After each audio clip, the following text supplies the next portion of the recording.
მოგესალმებით კოლეგებო.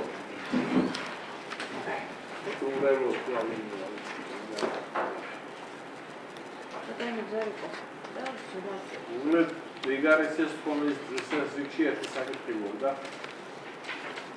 ეს მუნიციპალიტეტის ტერიტორიაზე სააგიტაციო მასალის განთავსების რეგულირების შესახებ უზრუნველყოფს მუნიციპალიტეტის საგრეგულო თანამდებობის მიღების ხარჯს. მეორე საკითხი ვაფშე საკითხი მემარჯვენე განსხვავებული არის.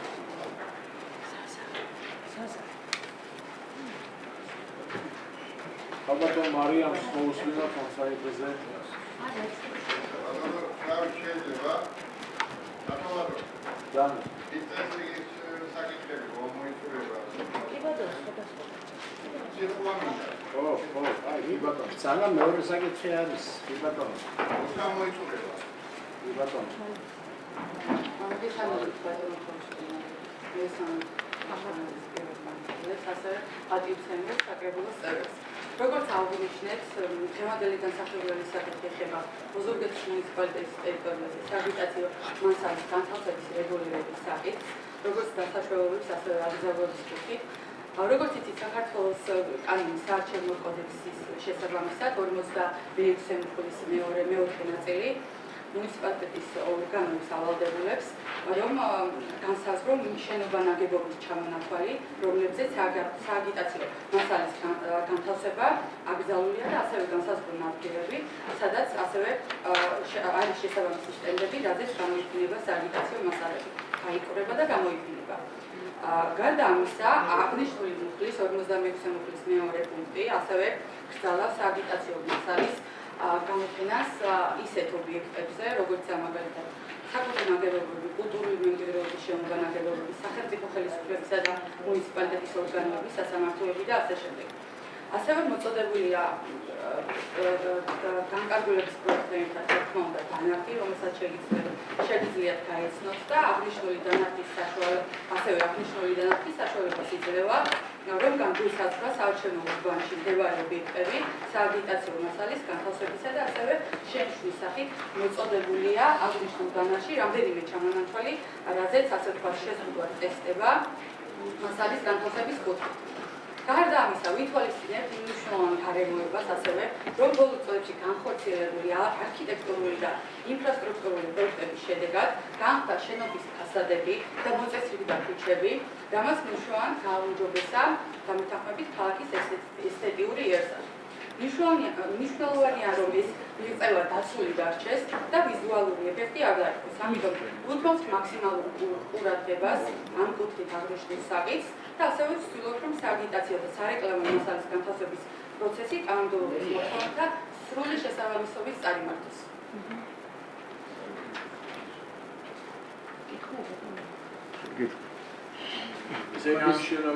ის დასმის შანსი არ დაგიკავოთ. ასე დეტალურად ანახლებულ შენობებზე არცერთ შეიძლება ხო, განახლებულ შენობებზე არცერთ შეიძლება რაფორმაებს. ეს ანარქი როგორც შარშან, ისედაც ასე ვთქვათ, სულება განხორციელებულა, მოიგო მთლიანად იმ ასე ვთქვათ შენობებს და ქუჩებს, როგორც წინა დანართის შესაბამისად ჰქონდა, ანუ დაკორექტირება ამ კუთხით არ მომხდარა. ასუნდა იყოს.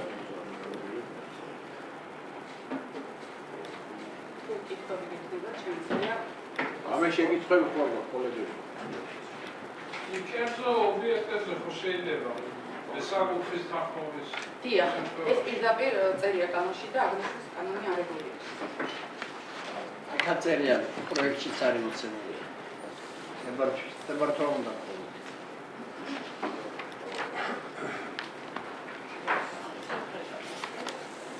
ამის სხვა შეკითხვა აქვს ყველაფერი ნახელია, მოუწევს მოუყენათ რომ შეკითხვისათვის არ გამიტოვა ეს რადგან სამომწურავად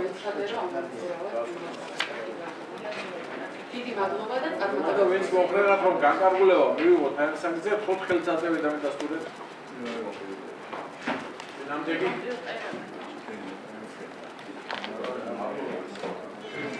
უდანდი ბატონო ნუგდა რა.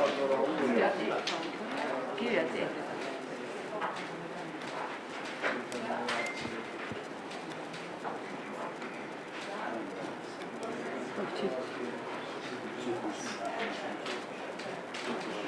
ამეცინება.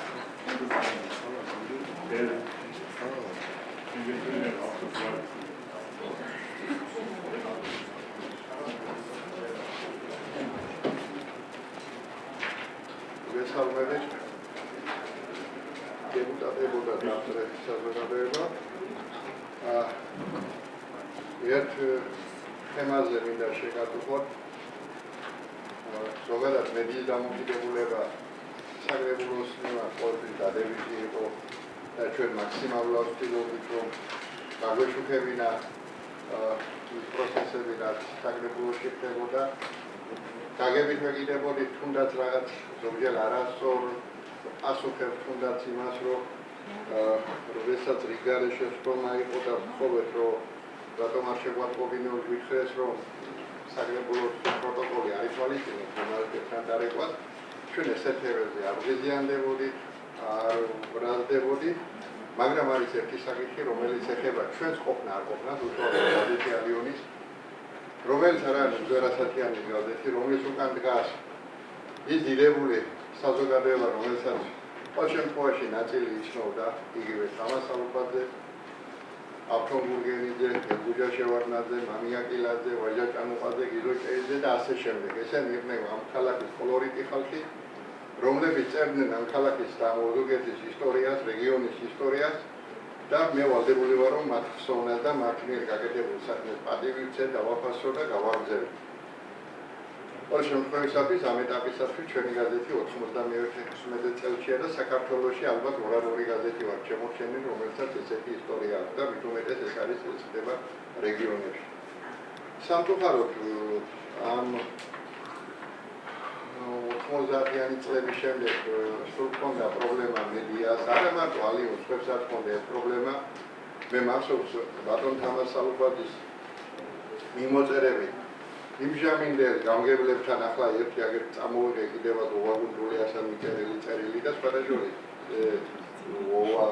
აფრო ფელეყვა ვასილ ჭოღუში პირველი მოადგილე იყო ამირან გირგელიძე ყოველთვის ყურადღებით და რაც შეეძლო მაქსიმალურად ყურადღებას აქცევდა და ნამდვილად იმ პერიოდში შესაძლებლობების ფარგლებში რაღაც თუმცა იმავე პერიოდში მოხდა ის რომ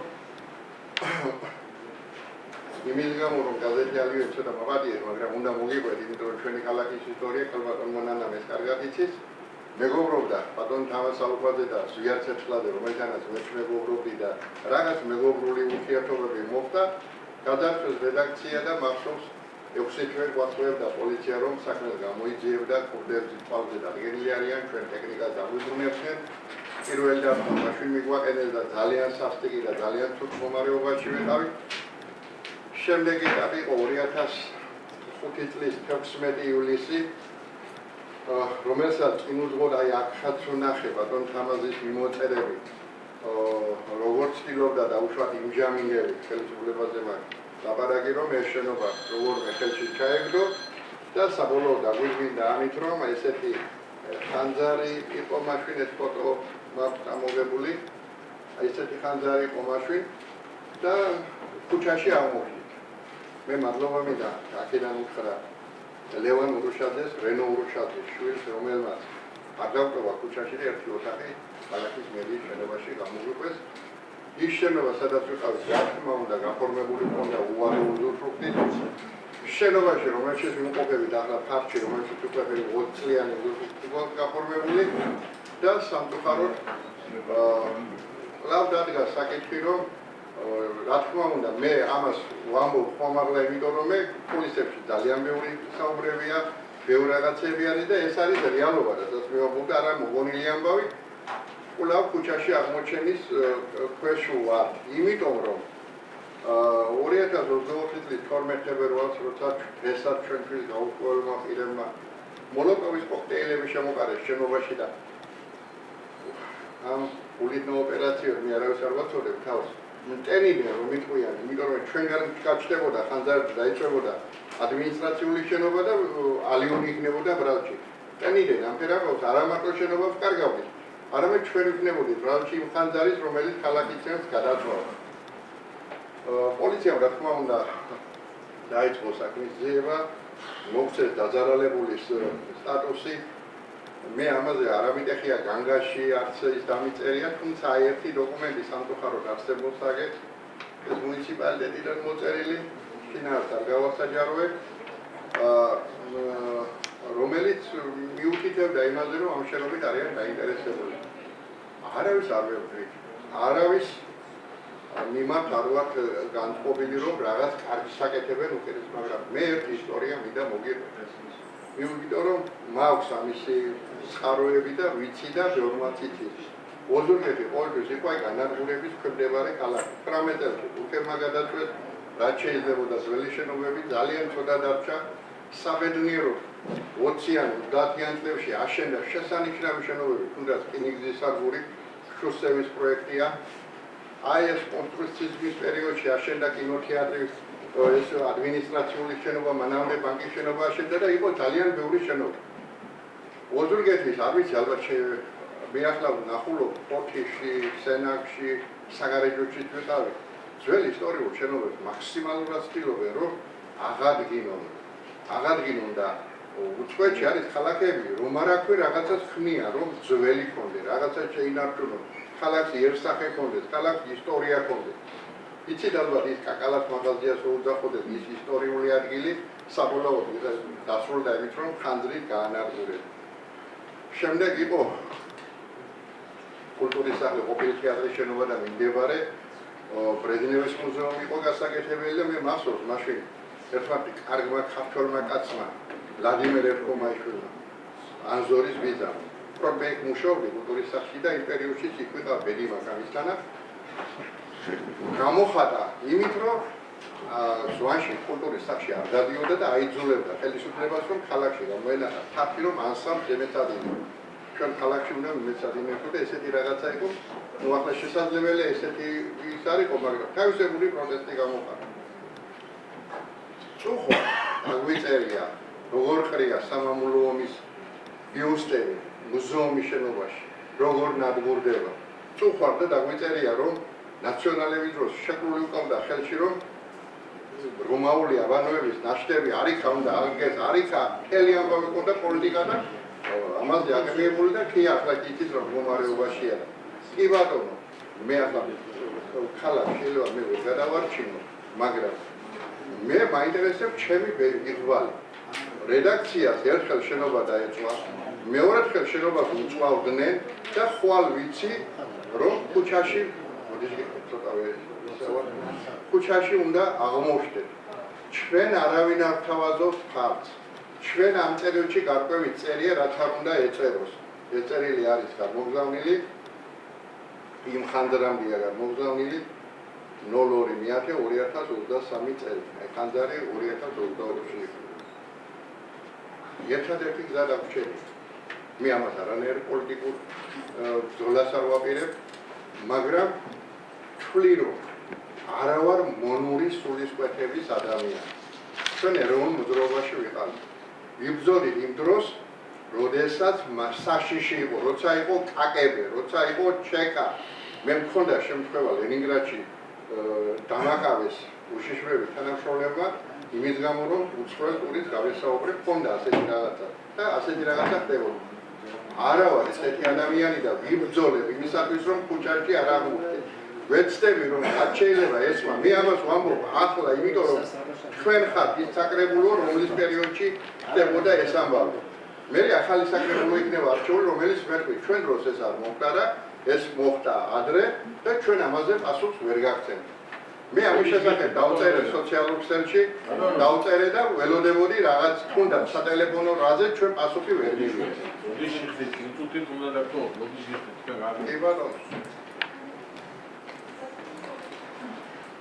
ახლა მოდი შეხდით ემოციებისთვის მაგრამ თუ ოზურგეთში ხანდახან არის ახლა კარგი ახალგაზრდები არიან რომლებიც რაღაცებს აქვეყნებენ სურათებს რაღაცებს ყველაფერი ეს არის ალიონთან დაკავშირებული ქალაქის ისტორია ხდება ჩვენ ამ ისტორიის ნაწილი ვარ და ვთვლით რომ ვიმსახურებ ყურადღებას მე თუ არ ვიმსახურებ ის ადამიანები იმსახურებენ ვინც ამ გაზეთში მუშაობდნენ და როგორ უნდა იმუშაო ადამიანმა ბოლო 20 წლის განმავლობაში ხანძრის მოლოდინში ვარ საღამოს რომ მივდივარ სახში ფანჯარას ვამოწმებ, იმას ვამოწმებ, რომ ვიღაცამ და მაგის გამკეთებლები საკმაოდ ბევრია და მივეჩვიეს მე ახლა ჩვენ და უკვე აღარ მოქმედებ კარიერებზე წავალ, იქნებ პატარა სხვანაირი ხალხი დახვდება, რაიმე გეზეშეს განხილვა და ეს მოშავო ხალხი დახვდება და საქმეებს გვირჩევ, ვიღაცა ცივი არაღითაც წამოვიდა, მივეჩვიეთ ამას და არ ვიცი, მინდა პასუხი, მინდა რაღაცა თანადგომა, არც თქვენ ამის გამო გადანაშაულებდა არის რაღაცა ბავშვები, მაგრამ მინდა თანადგომა, რომ ვიცოდეთ ჩვენ ხვალ რა გველოდება. აბატიე, ცოტა აღელვებული ვარ, მე წარმატებებს უსურვებ ყველა და არავის ის არ მინდა, მე იმიტომ მოვიყვანე, რომ ის ხალხი, იმ ჟამინდელი მერები, ვინც ჩამოთვალე, არ ქონდნენ პირობები და რაღაცას ცდილობდნენ რომ დახმარებოდნენ. შეიძლება ეს იყო ძალიან დიდი ადამიანი იყო თამარ სალუხაძე და იმის ავტორიტეტის გამო ხდებოდა, მაგრამ ყოველ შემთხვევაში იმ გაზეთში ჩვენც მუშაობთ. მაპატიე? ამთავრე. კი ბატონო. რამე შემეკითხები? კარგით, ახლა თქვენ მოისმენთ ინფორმაცია, ნუ რეგლამენტი არ ითვალისწინებს საკითხის სიღრმისეულად და განხილვას. მე ვთხოვ ალბათობით კეთი თქვენ ჩაინიშნეთ ესეთი და საჯაროების შემთხვევაში საკრებულო საკუთარი უფლებამოსილების ფარგლებში გაითვალისწინებს და ნუ ნახოთ ახლა შემდგომი პროცედურები როგორ განვითარდება. ახლა ეს საკითხები არის ისეთი რომელიც მინდა შინაგან საქმეთა ორგანოების საკითხია იმას ეხება, არის საკითხები რომელიც უშუალოდ მხოლოდ და მხოლოდ მუნიციპალიტეტის მერის უფლებამოსილებაში არის საკითხები იერიბად რა თქმა უნდა რომელსაც შეუძლია საკრებულომაც იმსჯელოს. ახლა მიმდინარე ეტაპზე ჩვენ ამისათვის რა თქმა უნდა არა ვართ ბატონო მგზად რაღაც კონკრეტული პასუხები ის არ არის და თანაც არც რეგლამენტი არც ამ ინფორმაციის მოსმენის ფორმატის არ ითვალისწინებს ამას. მე უბრალოდ ხალბატონ კეთებს ვთხოვ რომ ეს ჩანიშნები გააკეთეთ ბატონო კეთი რა საკითხებზე გაამახვილა ბატონო მგზარმა და მე შევხვდით ბატონო მგზარისას თუ ამის საჭიროებას დაინახავთ და ნახოთ. ახლა რაიმე კონკრეტული